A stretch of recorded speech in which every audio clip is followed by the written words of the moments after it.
Hello everyone, welcome back to my channel Pooja commerce classes. कैसे हैं आप सभी? आई होप आप सभी अच्छे होंगे बच्चों।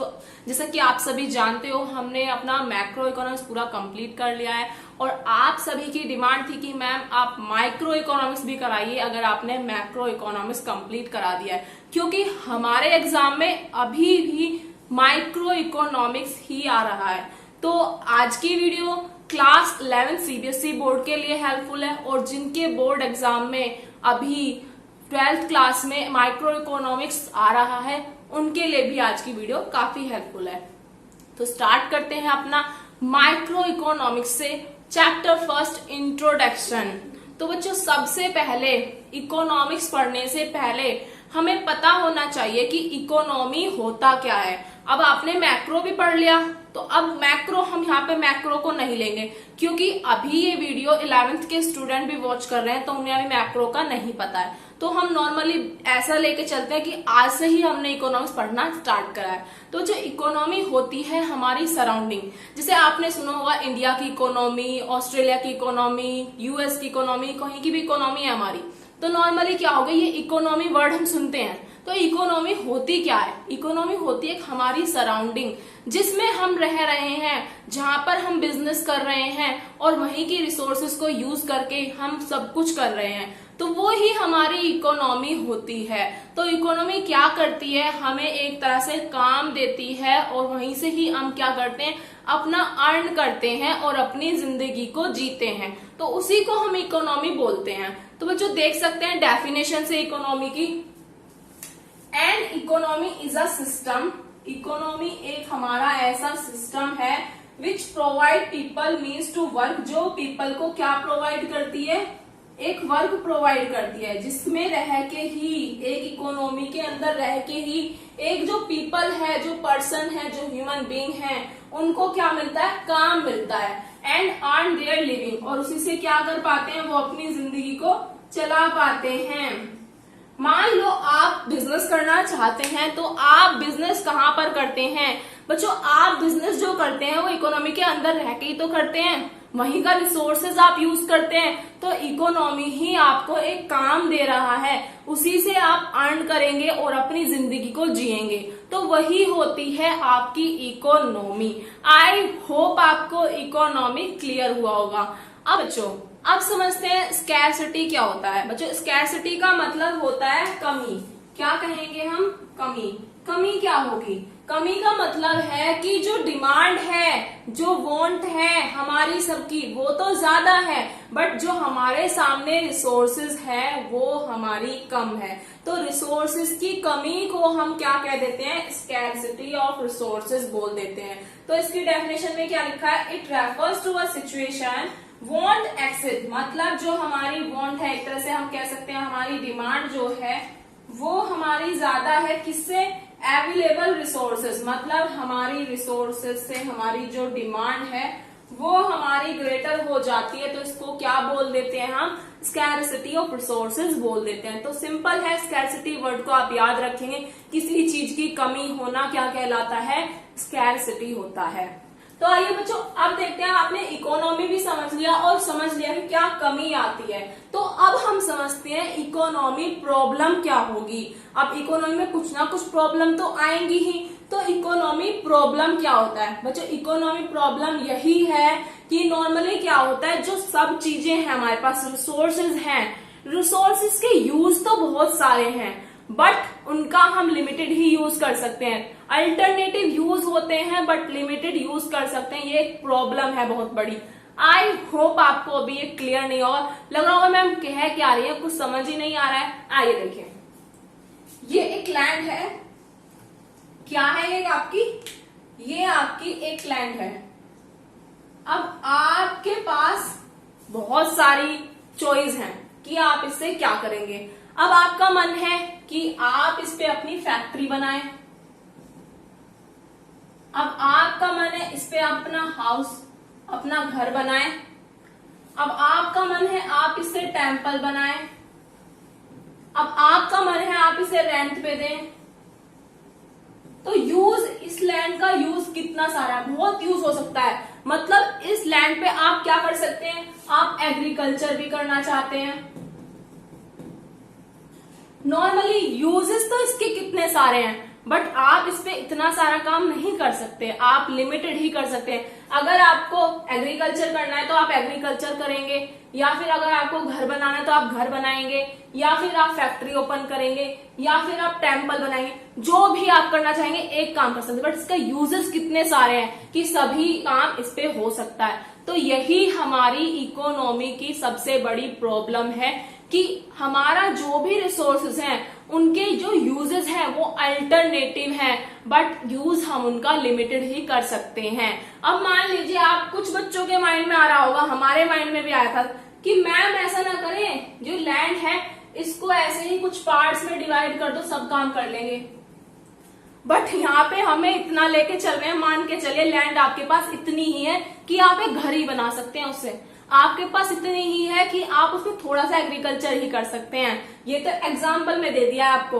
तो नॉर्मली एक लैंड को आप कितनी तरह यूज कर सकते हैं, कितने यूजेस हैं उसके, बट करेंगे क्या, एक ही यूज कर पाएंगे, या तो घर बना पाएंगे, या फिर अपना ये ऑफिस खोल पाएंगे, या फिर अपना टेम्पल एग्रीकल्चर कर पाएंगे। तो नॉर्मली यूजेस तो बहुत सारे हैं, बट यूज तो आपको एक ही करना पड़ेगा। तो आई होप आपको यहां से क्लियर होगा। अब डेफिनेशन पे चलते हैं। Economic problem is the problem of choice arising. Economic problem एक ऐसी प्रॉब्लम है जहां पे चॉइस अराइजिंग की प्रॉब्लम आ जाती है फ्रॉम यूज ऑफ लिमिटेड। अभी बताया था जो यूज है वो लिमिटेड होगा, means which have to alternative use, but उसके यूजेस क्या है, अल्टरनेटिव है। अल्टरनेटिव का मतलब अभी बताया था कि अब एक लैंड है उसका कितना सारा यूज कर सकते हो आप, उसको एग्रीकल्चर के लिए यूज कर सकते हो, घर बना सकते हो, फैक्ट्री बना सकते हो, ऑफिस बना सकते हो, इतने सारे यूजेस हैं। बट आप उसका यूज तो लिमिटेड ही करोगे ना, यूज तो वही होगा।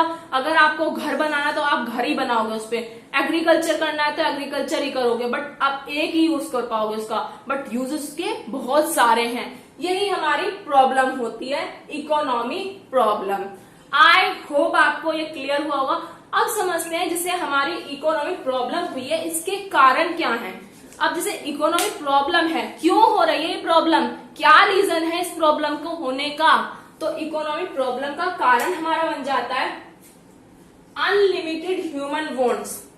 अब अनलिमिटेड ह्यूमन वांट्स क्या होता है, अब देखो हमारी पॉपुलेशन बढ़ती रहती है दिन पे दिन, तो क्या होता है लोगों की जो वांट है वो बिल्कुल अनलिमिटेड होती जा रही है। जैसे अभी मैंने आपको बताया एक लैंड है पर चॉइस कितनी सारी हो गई है सबकी, कि किसी को घर बनाना है, किसी को एग्रीकल्चर करना है, किसी को फैक्ट्री ओपन करनी है, किसी को क्या करना है, किसी को क्या करना है। बट जो ये हमारी वांट है ये बहुत ज्यादा अनलिमिटेड है और रिसोर्सेज हमारे पास कम है, इसलिए हमारा इकोनॉमिक प्रॉब्लम अराइज होता है। जैसे मान लीजिए मार्केट में चीजें तो 100 हैं और उसको डिमांड करने वाले 500 हैं, तो इकोनॉमिक प्रॉब्लम तो क्रिएट होगी ना। मार्केट में चीजें सिर्फ 100 हैं और उसको डिमांड करने वाले 500 हैं, तो इकोनॉमिक प्रॉब्लम अराइज ही होनी है। नेक्स्ट आता है लिमिटेड इकोनॉमिक रिसोर्सेज। तो अब लिमिटेड इकोनॉमिक रिसोर्सेज, इसी से आपको पता चल गया है कि इसका मतलब क्या है, अनलिमिटेड ह्यूमन वांट्स है बट रिसोर्सेज क्या है हमारे पास, कम है। अभी देखा कि मार्केट में रिसोर्सेज सिर्फ 100 है आपकी, तो आप जो डिमांड कर रहे हैं वो लोग 500 हैं और जो आपकी जो है वो 100 है। तो रिसोर्सेज की हमारे पास कमी है, इस कारण हमारी जो है इकोनॉमी प्रॉब्लम अराइज होती है। नेक्स्ट देखते हैं अल्टरनेटिव यूज ऑफ रिसोर्सेज। बच्चों से आपको ये पॉइंट है ना, कॉजेज आपको डेफिनेशन से ही मिल जाते हैं। अब आप सोचेंगे मैम यही तो आप इसमें बता रही थी, यही आप इसमें बता रहे हो, बस आपको लिखना होगा तो आपको पता होना चाहिए कि कॉजेज होते क्या है, कारण होते क्या है। तो अल्टरनेटिव यूज ऑफ रिसोर्सेज, अब एक ही रिसोर्स है उसका कितना सारा यूज कर सकते हैं हम, तो इसी कारण हमारी जो है इकोनॉमी प्रॉब्लम अराइज होती है। अब मान लीजिए फिक्स होता कि लैंड पे सिर्फ एक हाउस ही बन सकता है, तो ये प्रॉब्लम क्रिएट ही नहीं होती। अब हमें पता है एक लैंड से हम बहुत कुछ कर सकते हैं, बहुत सी चीजें बना सकते हैं उस पे, तो प्रॉब्लम तो अराइज होगी ही ना। तो आई होप आपको यहाँ तक क्लियर हुआ होगा। अभी तक हमने आपको क्या पढ़ाया, इकोनॉमी क्या होता है, नॉर्मली इकोनॉमी कुछ नहीं, इकोनॉमी में क्या है, जिस सराउंडिंग में हम रह रहे हैं वहीं पे हम कुछ ना कुछ काम करते हैं और वहीं से हम कुछ ना कुछ अर्न करते हैं और अपनी जिंदगी को चलाते हैं। नेक्स्ट आपको स्कैर्सिटी बताया था, स्कैरसिटी में क्या होता है, कमी होना। कमी क्या होती है, हमारी वांट्स ज्यादा होती हैं और जो रिसोर्सेज हमारे पास हैं वो हमारे पास कम होते हैं। नेक्स्ट आपको इकोनॉमिक प्रॉब्लम ही समझाया था। इकोनॉमिक प्रॉब्लम कब अराइज होती है, क्योंकि हमारे पास जो रिसोर्सेज है उनके यूजेस अल्टरनेटिव हैं, बट हम उनका यूज जो है लिमिटेड ही कर सकते हैं। और ये आपके कुछ कारण थे जो आपकी इकोनॉमिक प्रॉब्लम में हमने आपको क्लियर कर दिया है। हाँ जी बच्चों, अब पढ़ते हैं सेंट्रल प्रॉब्लम क्या होती है हमारी इकोनॉमी की। सेंट्रल प्रॉब्लम कुछ आपकी 3 प्रॉब्लम होती हैं, जिसमें आप कैसे बताएंगे कि इस प्रॉब्लम क्या है। पहले आप बोर्ड में देखिए, आप नॉर्मली सुनिए। सेंट्रल प्रॉब्लम होती है हमारी कुछ 3 प्रॉब्लम। इसमें प्रॉब्लम कैसे आती है, जैसे मान लीजिए आपको कोई बिजनेस स्टार्ट करना है, तो सबसे पहले आपके माइंड में क्या आएगा। अगर आप बिजनेस स्टार्ट करते हैं तो आपके माइंड में आएगा कि मैं कौन सा बिजनेस स्टार्ट करूं, मतलब कौन से गुड्स एंड सर्विसेज बनाऊं जिससे मतलब मेरा फ्यूचर में फायदा हो और उसकी डिमांड भी हो मार्केट में। तो ऐसा आप सोचेंगे, तो वही चीज होती है सबसे पहले हमारे माइंड में आता है कि क्या प्रोड्यूस करें, कौन सा गुड्स एंड सर्विसेज हम बनाएं और उसकी कैसी क्वालिटी होनी चाहिए जिससे कि वो सभी की वांट्स को सेटिस्फाई कर सके। क्या कर सके, सभी की वांट्स को सेटिस्फाई कर सके। जो भी हमारे कंज्यूमर हैं उनकी जो वांट है वो सेटिस्फाई हो जाए। जो भी हम गुड्स बनाएं उससे हमारे कस्टमर की जो वांट है वो सेटिस्फाई हो जाए।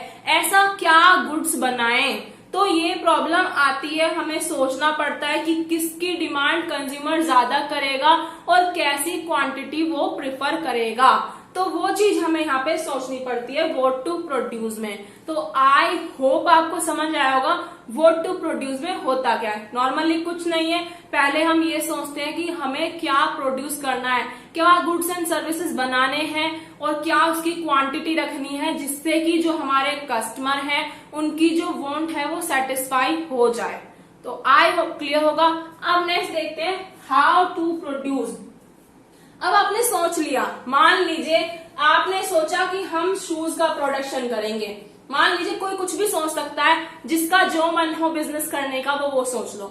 मान लीजिए आपने सोचा शूज का प्रोडक्शन करते हैं, शूज की डिमांड बहुत ज्यादा होती है, ठीक है, आपने सोच लिया। अब आप सोचेंगे, आपने ये तो प्लान कर लिया कि आपको क्या बनाना है। अब आप ये सोचेंगे कि आप उसे कैसे बनाएंगे। आप 2 तरह से बना सकते हैं, एक तो लेबर इंटेंसिव टेक्निक यूज करके और एक होती है कैपिटल इंटेंसिव टेक्निक यूज करके। लेबर इंटेंसिव में क्या होता है कि आप जो प्रोडक्शन कर रहे हैं वो लेबर के द्वारा करेंगे, जो वर्कर हैं वो अपने हाथों से करेंगे उसको जो भी कर रहे हैं प्रोडक्शन। और कैपिटल इंटेंसिव का मतलब होता है कि नॉर्मली आप जो है मशीन्स का यूज करके प्रोडक्शन कर रहे हैं। तो जैसे आप सभी जानते होंगे, नॉर्मली कभी आपने अपने घर में देखा आपकी मम्मी स्वेटर बुनती हैं, तो जो स्वेटर मम्मी हाथ से बुनती है ना वो वाला स्वेटर आपका ज्यादा अच्छा होता है। जो आपका मार्केट में मशीन्स वगैरह बन के आता है वो इतना अच्छा नहीं होता है। कभी आप देख लेना, कभी पूछ भी लेना। तो वही चीज होती है, बेस्ट तो हमारी लेबर इंटेंसिव टेक्निक होती है, बट अब ज्यादातर हम क्या कर रहे हैं, कैपिटल इंटेंसिव टेक्निक का यूज कर रहे हैं, क्योंकि कैपिटल इंटेंसिव टेक्निक का यूज करके हमारा प्रोडक्शन जो है वो फास्ट हो जाता है। अगर हम लेबर इंटेंसिव का यूज करते हैं तो फिर हमारा जो प्रोडक्शन है वो लेट होता है और ना पेमेंट करनी पड़ेगी लेबर को ज्यादा से ज्यादा। तो अब यहाँ पे कंपनी के ऊपर डिपेंड करता है कि वो कौन सी टेक्निक यूज करके अपना प्रोडक्शन करती है। अगर उसको लग रहा है लेबर इंटेंसिव में उसका फायदा है और सब चीज बेस्ट हो रही है तो लेबर इंटेंसिव टेक्निक का यूज करेगी। अगर उसको लगता है कैपिटल इंटेंसिव टेक्निक से उसका फायदा हो सकता है, सब चीज बेस्ट है, तो वो कैपिटल इंटेंसिव टेक्निक का यूज करेगी। तो आई होप आपको ये भी समझ आया होगा कि हाउ टू प्रोड्यूस क्या होता है, ठीक है। अब नेक्स्ट देखते हैं फॉर whom टू प्रोड्यूस। अब क्या होता है बच्चों, नॉर्मली अब हमने गुड्स बना लिया, अब हम ये किसके लिए बना रहे हैं। अब आपकी इकोनॉमी के अंदर 2 तरह के लोग रहते हैं, एक रिच पीपल भी होते हैं और एक पुअर पीपल भी होते हैं। अब आपको यहाँ पे सोशल वेलफेयर का नहीं सोचना है फिलहाल। सोशल वेलफेयर को तो माइंड से हटा दो। आप एक बिजनेसमैन हैं और आप सिर्फ ये सोच रहे हैं कि मुझे प्रॉफिट भी होना चाहिए, ये भी आपके माइंड में है। तो आपको पता है कि अगर आप 100 शूज बनाते हैं, 100 शूज में से 80 शूज आपका रिच सेक्शन खरीदता है, ओनली 20% लोग ही हैं जो पुअर सेक्शन में से उसे परचेज कर पाते हैं, अदरवाइज वो करते ही नहीं। ज्यादा से ज्यादा जो ग्रेड है वो आपका रिच सेक्शन वाला लेता है। तो आप किसके लिए बनाना पसंद करेंगे? तो आप यही सोचेंगे जो मेरे गुड्स एंड सर्विसेज को ज्यादा डिमांड करेगा मैं उसके लिए प्रोडक्शन करूंगा। तो वो क्या करेगा, वो ज्यादा से ज्यादा रिच सेक्शन के लिए प्रोड्यूस करेगा, क्योंकि उसको पता है कि अगर वो महंगा बना रहा है, अच्छा क्वालिटी बना रहा है, तो उसको उसके बदले पेमेंट भी चाहिए। अब मान लो उसने शूज बनाया 5000 का, अब उसे 5000 के शूज को वो 500 में कोई सेल करेगा? 5000 का शूज बनाया है, उसे वो 500 में कोई सेल करेगा? अब कुछ बच्चे कहेंगे मैम बिल्कुल नहीं करेगा, वो पागल कोई है कि वो 5000 का गुड्स 500 में सेल कर देगा। वो उसको 6000 के अराउंड सेल करेगा, वो उसके ऊपर डिपेंड करता है, अपना कुछ प्रॉफिट तो निकालेगा। अब 6000 का शूज पुअर सेक्शन अफोर्ड कर पाएगा? नहीं कर पाएगा। तो उसकी डिमांड कौन करेगा?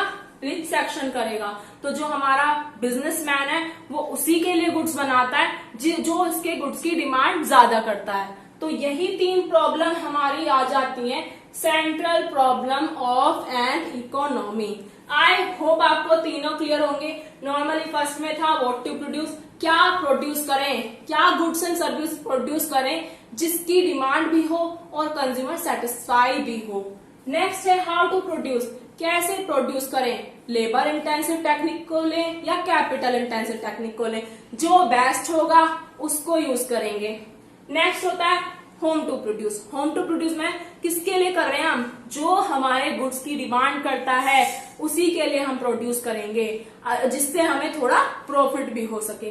तो आई होप आपको यहाँ तक क्लियर होना चाहिए। हाँ जी, अब समझते हैं सबसे पहले अपॉर्चुनिटी कॉस्ट क्या होती है, फिर हम समझेंगे पीपीसी कर्व को, क्योंकि पीपीसी कर्व से पहले आपको पता होना चाहिए अपॉर्चुनिटी कॉस्ट क्या होती है और आपकी मार्जिनल अपॉर्चुनिटी कॉस्ट क्या होती है। तो बच्चों अपॉर्चुनिटी कॉस्ट होती है जो भी आपका नेक्स्ट बेस्ट ऑल्टरनेटिव यूज होता है उसको आप बोलते हैं अपना अपॉर्चुनिटी कॉस्ट। तो देखिए एग्जांपल से समझाते हैं। जैसे मान लीजिए आज आप जॉब पे गए, आप जॉब ढूंढने गए हैं आज, और आपने कुछ 4 और 5 कंपनी में अपना रिज्यूम डाला हुआ है और आपको कुछ 3 जगह अपॉइंटमेंट मिल जाता है। मान लीजिए ये कोई ए कंपनी है, ये कोई बी कंपनी है, कोई सी कंपनी है, तो तीनों जगह आपको वो रख लेते हैं, आपको अपॉइंटमेंट लेटर दे देते हैं। तो आपके पास ए कंपनी में आपको मिल रही है 50,000 की सैलरी, और बी कंपनी में आपको मिल रही है 40,000 सैलरी, और सी कंपनी में आपको मिल रही है 30,000 सैलरी। तो बच्चे आप सबसे पहले किसके पास जाएंगे? नॉर्मल सी बात है मैम, हम कंपनी ए में जाएंगे क्योंकि हमें यहाँ पे 50,000 सैलरी मिल रही है, सबसे ज्यादा मिल रही है।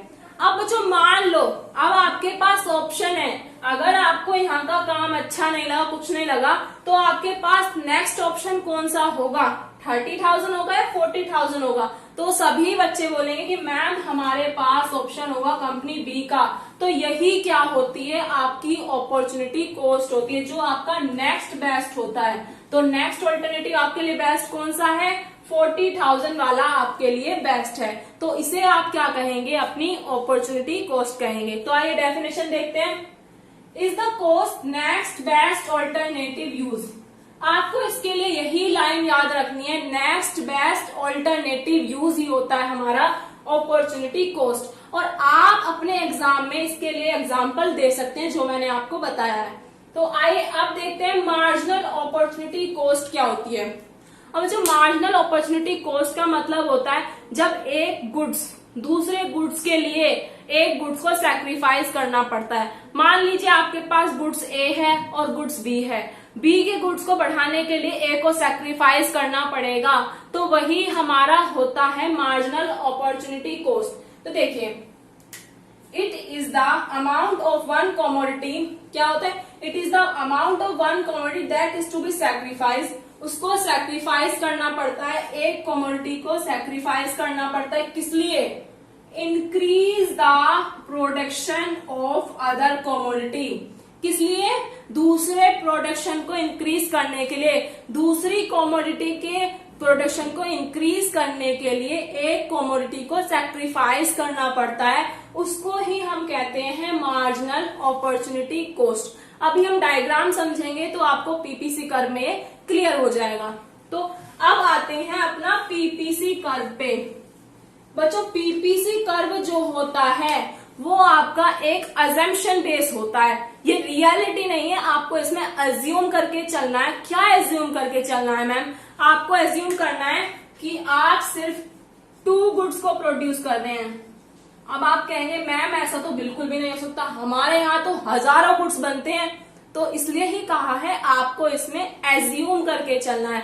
आपको सिर्फ ये मानना है कि हमारे पास 2 गुड्स ही प्रोड्यूस हो रहे हैं। तो मान लिया मैम आपने कहा है तो हाँ जी मान लीजिए। आप सिर्फ यहाँ पे 2 गुड्स प्रोड्यूस करेंगे और जो भी टेक्नोलॉजी उसमें कोई चेंज नहीं आएगा, नो चेंज टेक्नोलॉजी।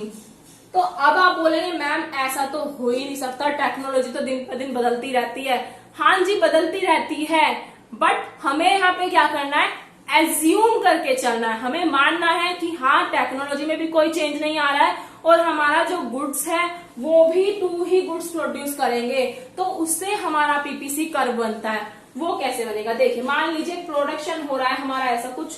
मान लीजिए आपके पास 2 गुड्स क्या है, एक आपके पास राइस है और एक आपके पास व्हीट है। हाँ जी। अब देखिए एक किसान है, ये मान सकते हैं एक किसान है जिसके पास ये एक लैंड का पोर्शन है और वो इस पे कुछ उगाना चाहता है। जैसे मान लीजिए 2 गुड्स ही हमें लेना है, तो राइस और व्हीट है।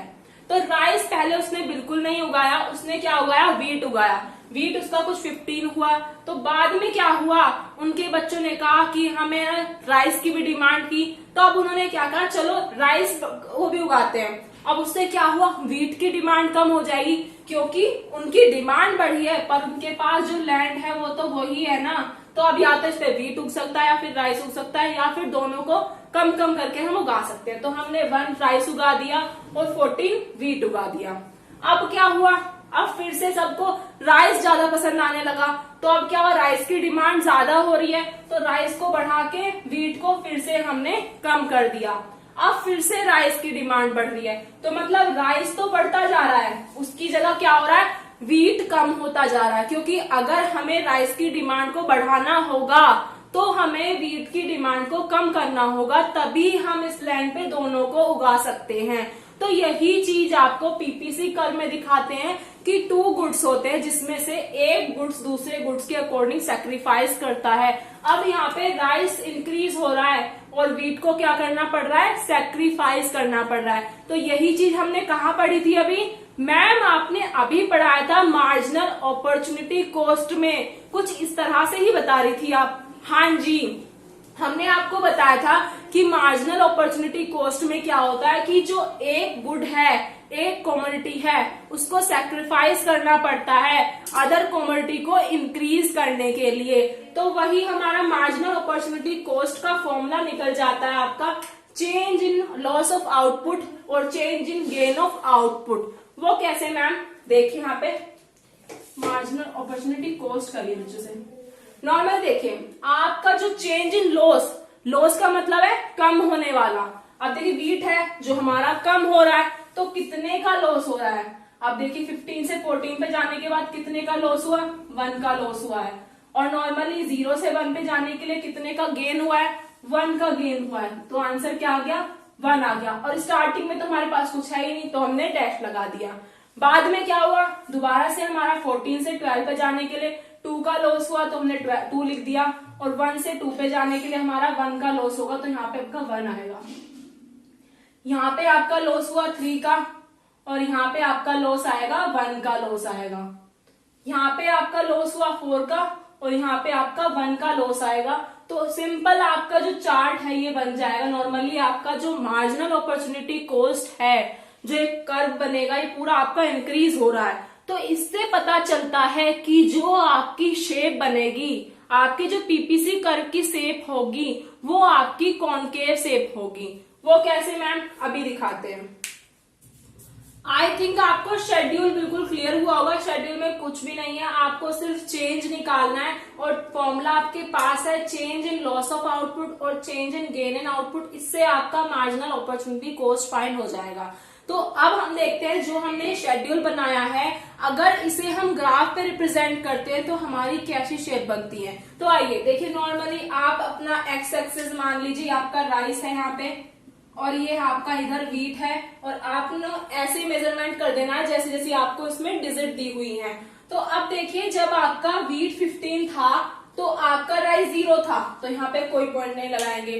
अब देखिए आपका व्हीट 14 है, जब आपका व्हीट 14 है तो आपका राइस कितना है, 1 है, तो यहां से पॉइंट लगा दीजिए। तो आपका यहाँ पे 14 और 1 है। नेक्स्ट आपका क्या है, आपका व्हीट 12 है और आपका जो राइस है वो आपका 2 है। जब आपका व्हीट 12 है तो आपका राइस 2 है, यहाँ देख लीजिए, यहाँ पे पॉइंट लगा दिया। फिर क्या कहा है, आपका जब आपका व्हीट जो है वो आपका, सॉरी, हाँ ठीक है, आपका व्हीट जब 9 होगा तो आपका जो राइस होगा वो आपका 3 होगा। जब आपका व्हीट 9 होगा तो आपका राइस 3 होगा, तो यहाँ पे पॉइंट लगा दिया हमने। फिर आपका 5 व्हीट होगा, व्हीट आपका 5 होगा और आपका राइस 4 होगा। लास्ट आपका 0 होगा और वो आपका 5 होगा। तो अब आप देखिए, इस पॉइंट से लेके ये सारे पॉइंट को मैच कर दीजिए। जब आप कॉपी में ड्रॉ करेंगे इसे तो बिल्कुल ये क्लियर ड्रॉ हो जाएगा। तो ये कुछ आपकी कॉनकेव शेप आ जाएगी। तो आई होप आपको ये बनाना भी आ गया होगा कि इसमें ये कैसे रिप्रेजेंट करा जाता है। नॉर्मली दोनों गुड्स को देखते हैं उसकी तरह ही हम इसे रिप्रेजेंट करके दिखाते हैं। अब बच्चों क्या होता है, कुछ बार ऐसा होता है कि इस पॉइंट पे कोई पॉइंट आता है, उस पॉइंट को हम क्या कहते हैं, और आउटसाइडर कोई पॉइंट रहता है, उस पॉइंट को हम क्या कहते हैं, और अंदर आपके से कोई पॉइंट रहता है, उस पॉइंट को हम क्या कहते हैं। तो बच्चों देखिए, जो आपका पॉइंट पीपीसी लाइन पे आएगा उसका मतलब क्या होगा, वो आपका होगा फुल यूटिलाइजेशन, मतलब आपने सभी चीजों का पूरी तरह से यूटिलाइज करके उसे बनाया है, तो वो क्या कहलाएगा, फुल यूटिलाइजेशन। अगर कोई पॉइंट आपका अंदर आता है तो वो क्या कहलाएगा, आपका अंडर यूटिलाइजेशन। और अगर कोई पॉइंट आपका बाहर आता है तो उसे क्या कहेंगे, अनअटेनेबल।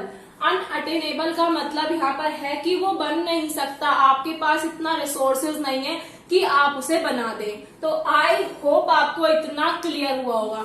अब जो इसी पॉइंट से आपको समझना होगा कि जैसे हमने आपको पीपीसी समझाया, अभी पीपीसी कर्व आपने सीख लिया। अब क्या होता है, आपका पीपीसी शिफ्ट होता है, राइट वर्ड भी शिफ्ट होता है और आपका लेफ्ट वर्ड भी शिफ्ट होता है। तो जैसे यहाँ पे एक और डायग्राम बना देते हैं, ऐसा ही सेम इसे ही ड्रॉ कर लीजिए।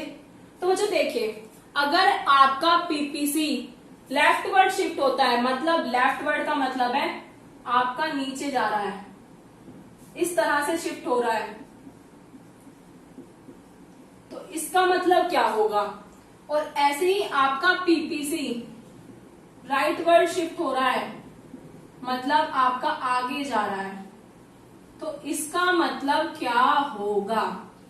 बच्चों क्या होता है, जब हमारा पीपीसी कर्व आपका लेफ्टवर्ड शिफ्ट होता है, लेफ्टवर्ड शिफ्ट होता है, तो इसका मतलब होता है जो हमारी लेबर है, जो हमारे वर्कर हैं, जो हमारी टेक्नोलॉजी है, वो वीक पड़ रही है, एक तरह से वो सही से काम नहीं कर पा रहे हैं। तो इसलिए हमारा पीपीसी कर्व जो है वो लेफ्टवर्ड शिफ्ट हो जाता है। उसी का ही अपोजिट क्या होता है, जब हमारी टेक्नोलॉजी अच्छे से काम करती है और हमारी जो लेबर है वो भी अच्छे से काम कर रही है और सभी चीजों को अच्छे से यूटिलाइज करके चल रहे हैं, तो हमारा जो पीपीसी कर्व है वो आपका राइट वर्ड शिफ्ट हो जाता है। तो आई होप आपको शिफ्ट कर्व भी समझ आया होगा। तो शिफ्ट कर्व में आपको याद रखना होगा टेक्नोलॉजी के कारण होता है, आपका जो नॉर्मली आपकी लेबर के कारण होता है। तो ये सभी आपका होता है कारण, किस कारण आपका लेफ्ट वर्ड हो रहा है और किस कारण आपका राइट वर्ड हो रहा है। अगर सब चीजें सही होंगी तो आपका शिफ्ट होगा राइट वर्ड, और सब चीजें गलत होंगी अगर तो आपका शिफ्ट होगा लेफ्ट वर्ड। तो आई होप आपको यहाँ तक क्लियर हुआ होगा। हाँ जी बच्चों, अगर आपको वीडियो अच्छा लगा है तो चैनल को सब्सक्राइब कर लेना और बेल आइकन को प्रेस कर लेना, जिससे हर वीडियो का नोटिफिकेशन आप तक पहुंचता रहे। और वीडियो को लाइक भी कर देना, और हो सके तो 11th क्लास के स्टूडेंट तक भी वीडियो को शेयर करिए, जिससे उनके पास भी ये कंटेंट पहुंच सके। Thank you so much.